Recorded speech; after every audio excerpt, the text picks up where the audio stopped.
I am Kiani, your responsible homegirl, and I'm so excited that you are here. Today, we are starting a brand new series called From Surviving to Thriving. And I am just overwhelmed with joy about this new series because if you're anything like me, you know how it is to experience financial struggle, to not know a thing about money, to want to be doing better, but just don't know where to start. If you have been that person where you like, I know I make good money, but where is my money going? Or you real like, oh, I know I make money, but I spend way too much money, or I waste way too much money. All of these different things that come up. I wanted to start this series from surviving to thriving because when we walk into a place of thriving, we're no longer wasting money. And when I say wasting money, it's not just, oh, I eat out, oh, I do this, oh, I do that. No, it's properly knowing how to use your money as a tool so it best benefits you, your family, the people you love, your community, so on and so on. So remember, wasting money is not just, oh, I'm spending money on unnecessary items. Wasting money is not knowing how to properly use money as a tool. And throughout these next couple of weeks, we are going to be digging deep into some different money lessons that I wrote about in my book called 21 Before 21. 21 money lessons to learn by the time you can legally drink. Now, I wrote this book at the beginning of 2024, and it was essentially for a group of students.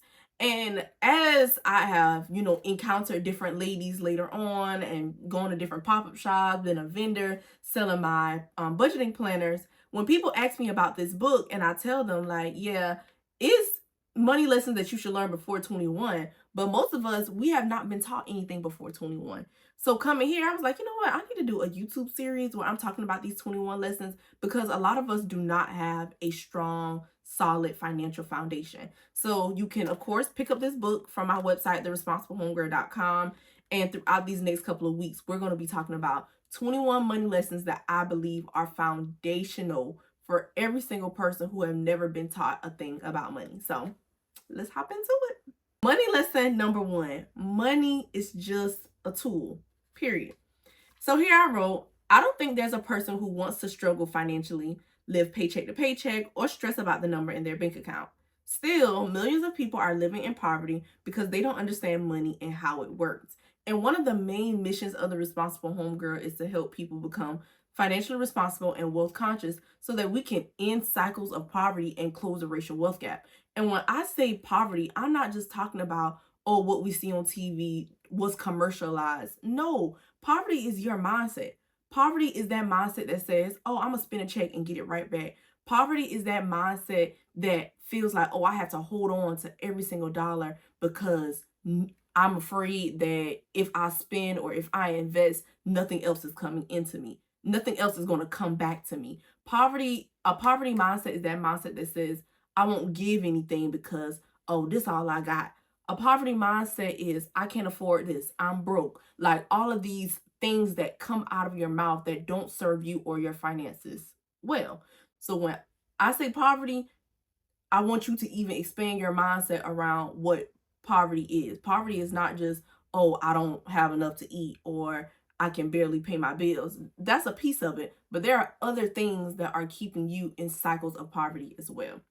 So I continue, I say, for the record, when I say poverty, I'm not talking about a person who earns a certain amount of money.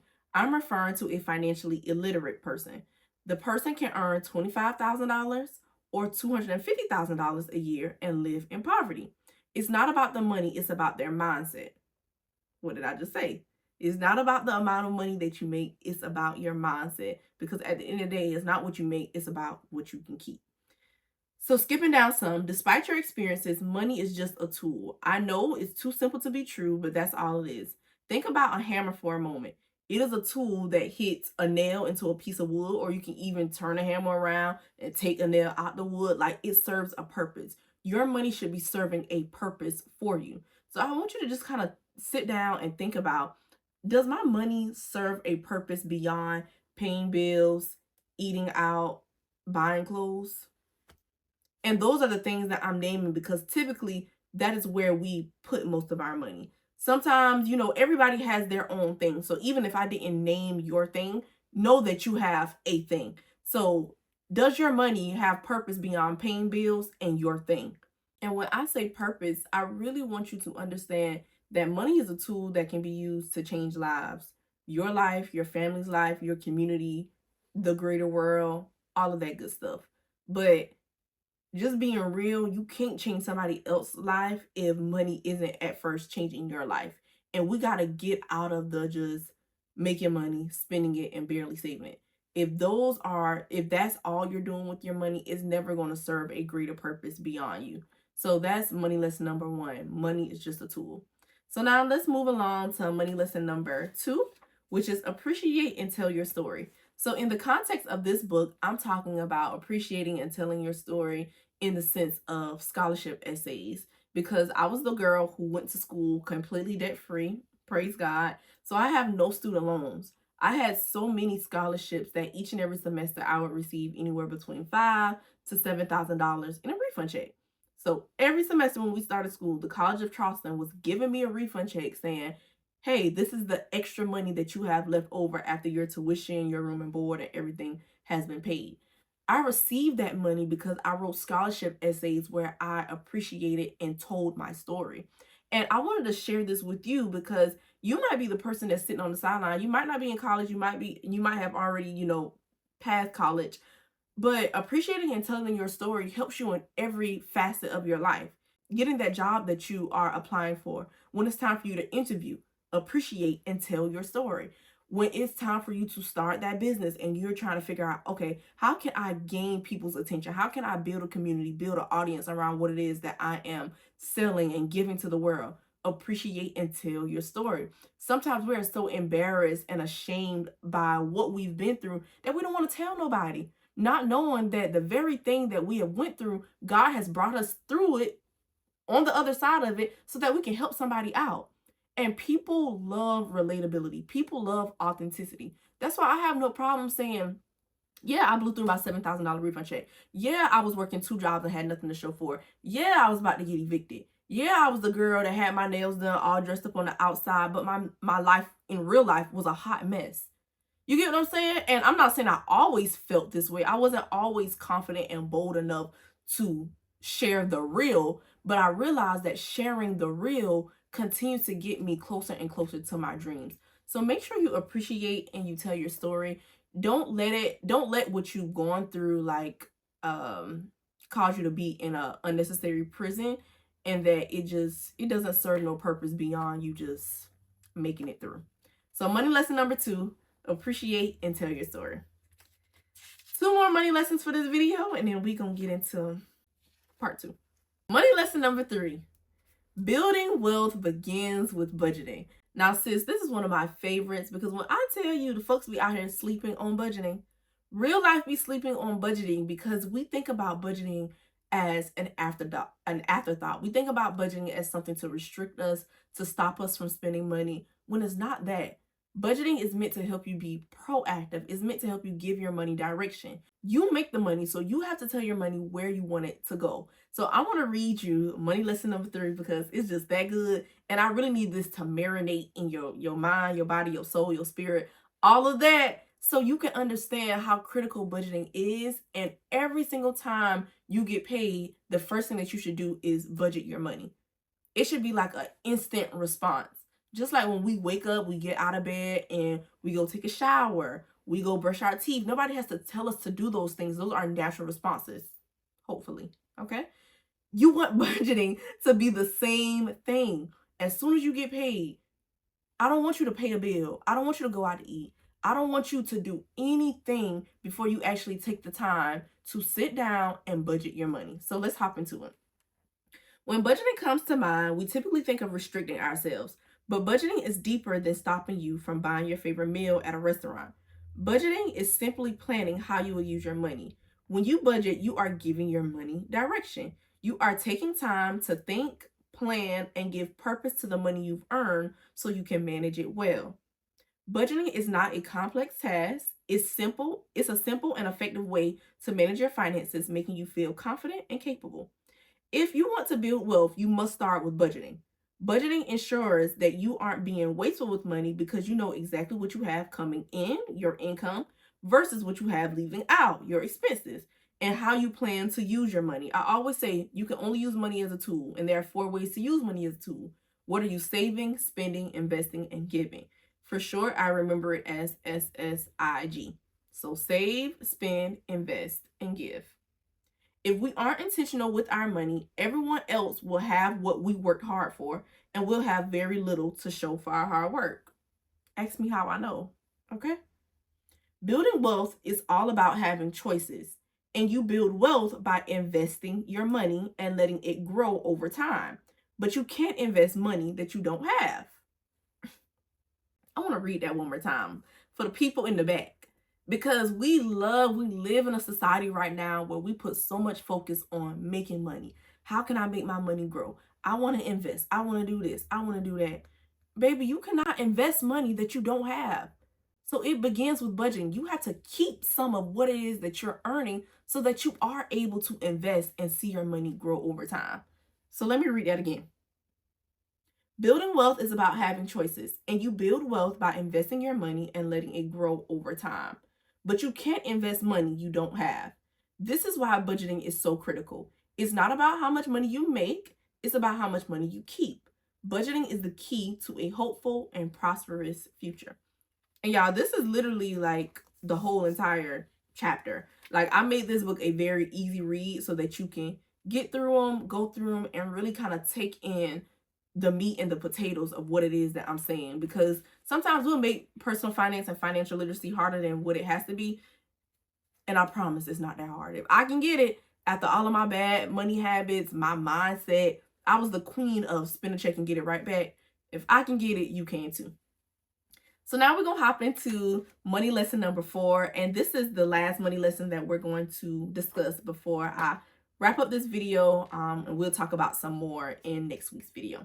So money lesson number 4, budget every single time you get paid. Now, if you've been rocking with me for a little while, you already know I preach this from the mountaintop. I do not believe in monthly budgets. I just don't think that they make sense. If you don't get paid monthly, you should not be budgeting monthly. Period. Your budget is your financial GPS. It is your plan. So every single time you get money coming in, you need to be budgeting your money. Most people, they get paid bi-weekly. So if you get paid bi-weekly, you should be budgeting bi-weekly. If you get paid weekly, you should be budgeting weekly. Every single time you get paid, you need a plan for your money. You need to give your money direction. And this is not something that's going to take you all day. No, 30 minutes, an hour, probably not even that. And the more you start budgeting, the quicker, the faster you'll be at it. The more you understand, okay, I'm working towards XYZ. This is where this money is going. This is where that money is going. Like, I'm telling you, it gets easier and quicker as time goes by. You should be budgeting based on the frequency of how often you get paid. Think about your budget as a financial GPS. If you were traveling to a place you've never been before, you wouldn't hop in the car and start driving without directions. I know I'm not doing that, because who got time to waste? And I don't even have a good sense of direction. I will be lost so quick. So why do we do that with our money? Make it a habit, a regular practice to budget every single time you get paid and see how it transforms your life. So just as your GPS gives you directions to get from point A to point B, your budget will give your money direction on how do I get from point A to point B.